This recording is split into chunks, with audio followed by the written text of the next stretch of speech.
Alors pour la petite histoire, je vais vous parler d'une expérience que j'ai vécue il y a quelques années, on va pas dire combien,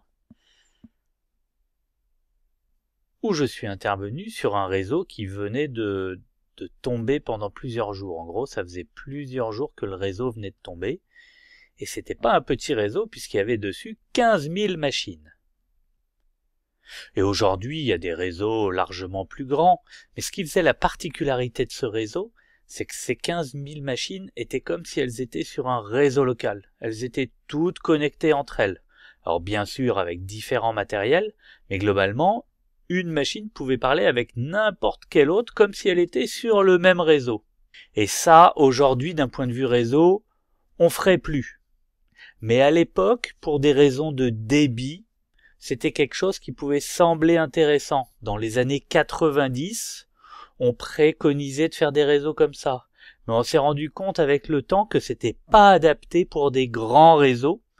Et on a changé notre fusil d'épaule dans les années 90 au début 2000. Mais à l'époque, on pensait que c'était une bonne chose. Et en gros, qu'est-ce qui s'est passé? Eh ben, bien sûr, 15 000 machines ensemble sur un gros réseau. Il y avait tout ce qu'il fallait pour que ça puisse communiquer et fonctionner.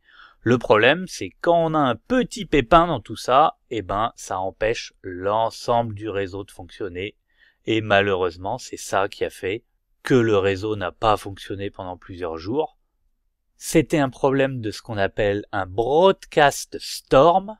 Rappelez-vous-en, une tempête de broadcast, parce qu'on la verra un petit peu plus tard dans le cours. Et c'est une notion que vous devez connaître. Et donc, même si c'est quelque chose qui peut arriver sur votre petit réseau chez vous, sachez que même sur un gigantesque réseau d'une très grande entreprise, ça peut arriver aussi.